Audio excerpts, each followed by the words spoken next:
Hello dear student, आप लोग तो अच्छे होंगे ही। आज हम लोग कोऑर्डिनेट ज्योमेट्री का पार्ट थर्ड देखने वाले हैं, जो बहुत ही इम्पॉर्टेंट है। ये आप लोग में इसमें बहुत सारे इम्पॉर्टेंट पॉइंट्स दिए गए हैं, उससे रिलेटेड बहुत सारे क्वेश्चन आते हैं। तो प्लीज़ इस वीडियो को पूरा देखिए, और अगर मेरे चैनल को सब्सक्राइब नहीं किए हैं तो प्लीज़ सब्सक्राइब कीजिए और बेल आइकन को दबा दीजिए, ताकि आपको लेटेस्ट नोटिफिकेशन मिलती रहे। और हमारे वीडियो से हमेशा जुड़े रहिए, क्योंकि इसमें बहुत सारे इंपॉर्टेंट वीडियो भी आपको मिलते रहेंगे, जिससे आपको एग्ज़ाम में बहुत सारे हेल्प मिलेगी। कोऑर्डिनेट ज्योमेट्री के कुछ इंपॉर्टेंट नोट्स, ये आप लोग कोऑर्डिनेट ज्योमेट्री का पार्ट थर्ड देख रहे हैं वीडियो, ठीक है। देखिए इसमें इंपॉर्टेंट पॉइंट्स में आप लोग का फर्स्ट पॉइंट बोला, 3 बिंदु संरेख होंगे यदि रेखाखंड पी क्यू, क्यू आर और आर पी में से सबसे बड़े रेखाखंड की लंबाई शेष दोनों रेखाखंड की लंबाइयों के योग के बराबर होता है, ठीक है। हम देख लेंगे यहाँ पे एक लाइन है, ठीक है, ये पी क्यू एक रेखा है। तो अभी हम लोग डिफिनेशन पढ़े थे क्या, कि 3 बिंदु संरेख होंगे यदि रेखाखंड पी क्यू और क्यू आर और आर पी, ठीक है, में सबसे बड़े रेखाखंड की लंबाई दो रेखाखंड की लंबाई के योगफल के बराबर होता है। तो देखिए इसमें सबसे बड़ी रेखाखंड की लंबाई क्या है, रेखाखंड पी क्यू, सबसे बड़ी रेखाखंड पी क्यू है। तो पी क्यू इन दोनों के योगफल के बराबर होगा, यानी P R plus R Q, ठीक है। तो ये संरेख होंगे, ठीक है। अगर आप लोग मेरा वीडियो को लगातार देखते हैं तो वीडियो को प्लीज़ लाइक कीजिए, कमेंट कीजिए। अगर कोई प्रॉब्लम हो, अगर हमारे चैनल पर नए आए हैं तो चैनल को सब्सक्राइब भी कीजिए, ठीक है। अब इससे रिलेटिव एक क्वेश्चन देखेंगे हम, ठीक है। देखिए 12 का 1 क्वेश्चन है, हम आप लोग को क्वेश्चन नंबर दिखा देते हैं। क्वेश्चन है, सिद्ध कीजिए कि 3 क्रमागत बिंदुएं 2 1 5 -1 और 8 -3 संरेख होंगे, ठीक है। तो यहाँ देखिए संरेख होने के लिए सबसे पहले हमने माना कि पी क्यू आर का निर्देशांक 2 1 5 -1 और 8 -3 है, ठीक है, ये क्वेश्चन का है। तो हम यहाँ से सबसे पहले हम पी क्यू निकाल लेते हैं, पी क्यू। तो देखिए फॉर्मूला होता है x2 - x1 का whole square plus y2 - y1 का होल स्क्वायर। तो हम यहाँ पे x2 का मान यानी q में से लेंगे, ठीक है, क्यूब हो जाएगा x2 का मान, तो 5, और x1 का मान आपका क्या हो जाएगा 2, तो 5 - 2। इसी तरह से हम लेंगे y2 - 1, और यहाँ पे 1 है, चूँकि यहाँ माइनस हो जाएगा तो ये माइनस हो गया, ठीक है। घटेगा तो 3 है, यहाँ है जो -2 आएगा, तो 3 का स्क्वायर 9 -2 का स्क्वायर 4, जोड़ेंगे तो 13। इसी तरह से हम लोग क्यू आर निकालते हैं। क्यू आर निकालेंगे तो ये देखिए क्यू यहाँ पे आर यहाँ पे, यानी क्यू का मान ये आर का मान, यानी x2 ये हो जाएगा, x1 ये हो जाएगा। तो x2 8 है, 8 में से 5 जाएगा, ठीक है, 8 में से 5 जाएगा, फिर -3 में से -1, -3 में से -1 घटाना है। जब भी निगेटिव आए तो आप ब्रैकेट ले लीजिए, इससे आपको बहुत ज़्यादा कैलकुलेशन में आसानी मिलेगी। तो ये 3 का स्क्वायर, और ये घटेगा तो माइनस माइनस प्लस हो जाएगा, ठीक है, प्लस हो जाएगा। -3 में से जाएगा तो -2, और 3 का स्क्वायर यहाँ पे 9, जुड़ेंगे तो ये भी 13, ठीक है। अब हम लोग पी आर का दूरी निकालेंगे, तो पी आर का मान पी का, फिर आर का मान यानी x2 हो जाएगा, तो 8 - 2 का होल स्क्वायर -3 या -1 का होल स्क्वायर। तो इसमें तो 6 का स्क्वायर, इसको किए तो -4, 6 का 36, 4 का 16, तो ये 52 आ गया। इसको सॉल्व किए तो 2√3 आ गया। तो यहाँ देखिए ये प्रूफ हो गया, क्यू आर पी आर जो P Q plus R Q का मान के बराबर, यानी पी आर का मान 2√3 और पी क्यू का √13 और क्यू आर का √13, दोनों जुड़ेंगे तो 2√13, दोनों बराबर में प्रूफ हो गया, ठीक है। इससे रिलेटिव आप भारतीय वन बुक में से और भी क्वेश्चन बना सकते हैं, जिससे आपका प्रॉब्लम सॉल्व होगा। और याद रखिए, बिना मेहनत किए कुछ नहीं होने वाला, इसीलिए अगर आपको एक बार समझ में नहीं आए तो 2 बार वीडियो को देखिए, और देखने के बाद इसको अगर अभी भी ज़्यादा प्रॉब्लम होता है तो आप हमको कमेंट बॉक्स में कमेंट कीजिए, ठीक है, कि हाँ सर ऐसा प्रॉब्लम है, तो हम आपको सोल्यूशन फिर से दे सकते हैं, ठीक है।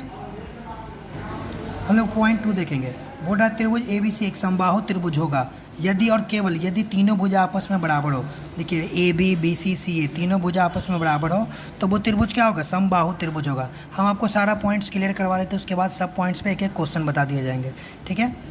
तो थर्ड पॉइंट देखिए, ABC एक समद्विबाहु त्रिभुज होगी जिनकी 2 भुजा की लंबाई आपस में बराबर हो, ठीक है। इस त्रिभुज में 2 भुजा AB और AC बराबर है, ठीक है। इस त्रिभुज में देखिए AB और BC बराबर है, इस त्रिभुज में AC और BC बराबर है, तीनों में कोई ना कोई भुजा आपस में बराबर है। इससे ये पता चलता है कि ये सब तीनों भुज क्या है, समद्विबाहु त्रिभुज है, ठीक है। अब इस पर रिलेटिव भी बहुत सारा क्वेश्चन मिल जाएगा आपको डायरेक्ट क्वेश्चन बनाने के लिए, तो इसमें आप ज़्यादा नर्वस नहीं होंगे। अगर आपको सही से फार्मूला पता है, थ्योरम पता है, ठीक है, नोट्स, इंपॉर्टेंट नोट्स सब पता है, तो आप लोग क्वेश्चन को सॉल्व कर सकते हैं। अगर नहीं पता रहेगा तो तुम आप लोग फंसिएगा।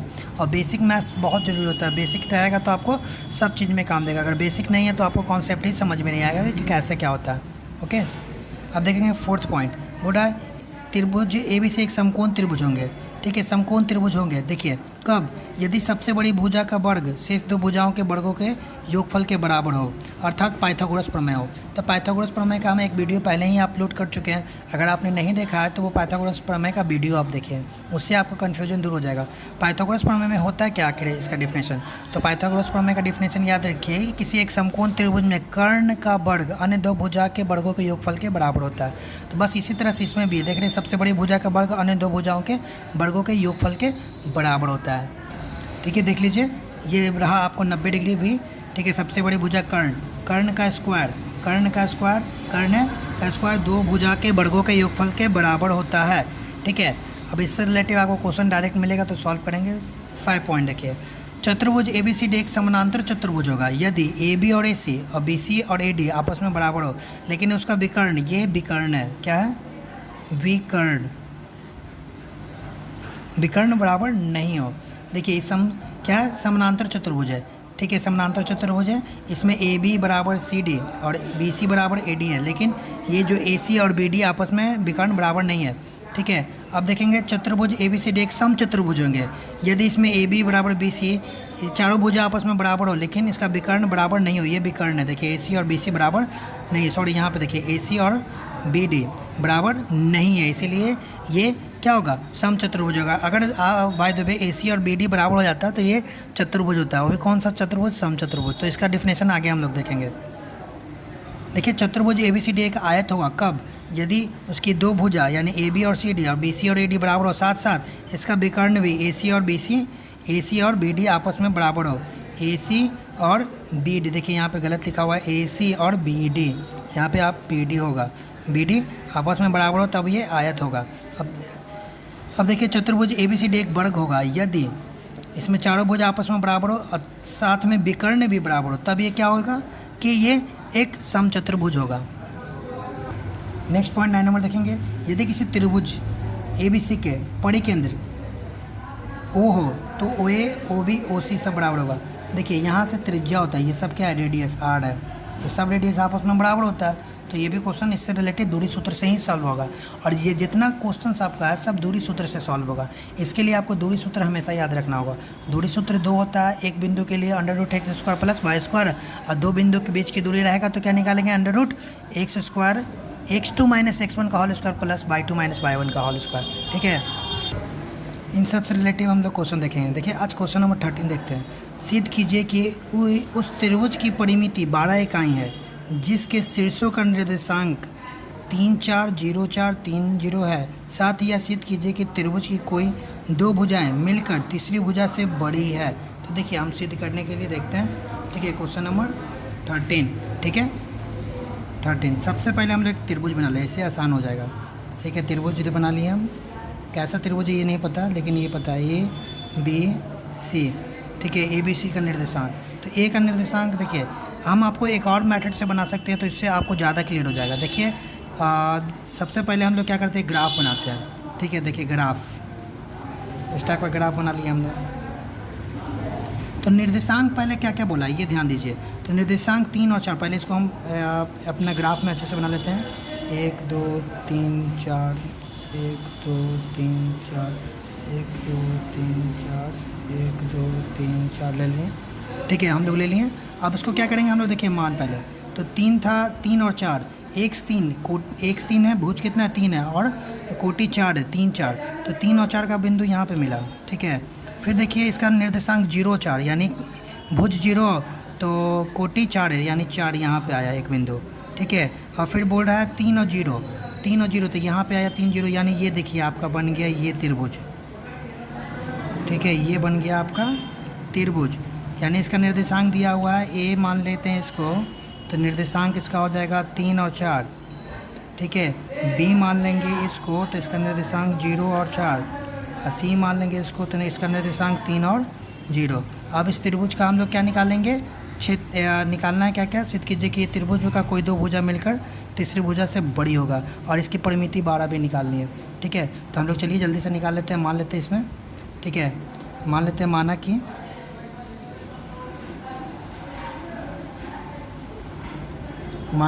लेंगे, ठीक है, A B C, A comma B comma एवं सी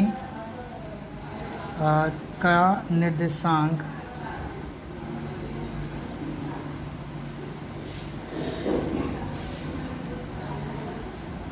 क्रमशः, ठीक है, ए का कितना है 3 4, बी का 0 4 और सी का 3 0। तब निकालिए दूरी सूत्र से ए बी की दूरी निकालेंगे। ठीक है, दूरी सूत्र से डायरेक्ट ए बी निकालेंगे प्रश्न से। तो अंडर रूट क्या हो जाएगा x2 माइनस x1 का होल स्क्वायर। तो ए बी लिए हैं, देखिए ए बी, x2 कितना है इसका 0 माइनस 3 का whole square plus by 2 4 minus 4 का होल स्क्वायर, यानी ये हो जाएगा 3 का स्क्वायर माइनस 3 का और ये हो जाएगा प्लस 0 का स्क्वायर, यानी कुछ होगा ही नहीं। ठीक है, तो ये 3 का स्क्वायर क्या हो जाएगा 9, यानी इसका वर्गमूल निकलेगा 3। ठीक है, अब इसी तरह से हम लोग क्या निकालेंगे ए बी निकाल रहे हैं। ठीक है, अब आगे भी निकालेंगे हम लोग बी सी निकाल लेते हैं, अंडर रूट बी सी। ठीक है, तो 3 0, 3 माइनस 0 का होल स्क्वायर प्लस 0 माइनस 4 का होल स्क्वायर, यानी 3 का स्क्वायर प्लस 4 का स्क्वायर। अंडर रूट 3 का स्क्वायर कितना होता है 3 का 9 और 4 का 16, जोड़ेंगे तो अंडर रूट 25, 25 का वर्गमूल है 5 आया। अब इसी तरह से हम लोग सी ए निकाल लेते हैं। ठीक है, अंडर रूट सी ए निकाल लेंगे। तो सी ए के लिए क्या होगा, तो पहले ले लेंगे सी ए 3 माइनस 3 का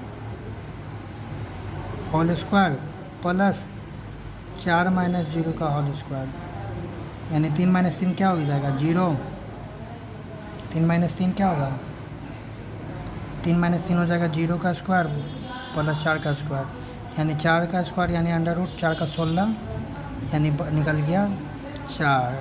16 का वर्गमूल कितना आ गया 4 आ गया। ठीक है, यहाँ तक देख लीजिए हम लोग, आगे भी।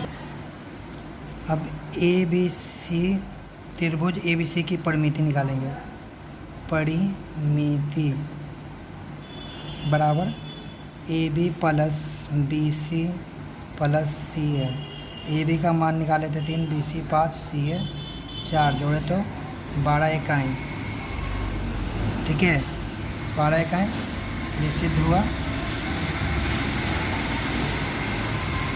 अब क्या सिद्ध करना था हमको क्वेश्चन में, निकालना था कि दो भुजाओं का योग हमेशा तीसरी भुजा के योग से बराबर होता है। तो देखिए ए बी निकल जाएगा, A B plus B C हमेशा सी ए से बड़ा होगा, तो सही में बड़ा होगा। ए बी 3 था, बी सी मेरा 5 था और ये 4 था, तो यानी 8। इसी प्रकार से ये सब बड़ा होगा। तो लिख सकते हैं कि इसी प्रकार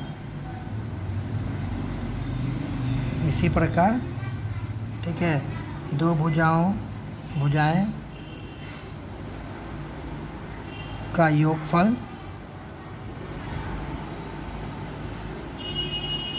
तीसरी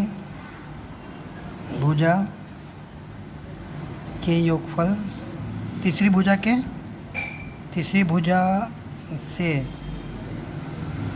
योगफल तीसरी भुजा से बड़ी होगी, तीसरी भुजा से बड़ी होगी। ठीक है, ये क्वेश्चन हो गया आपका।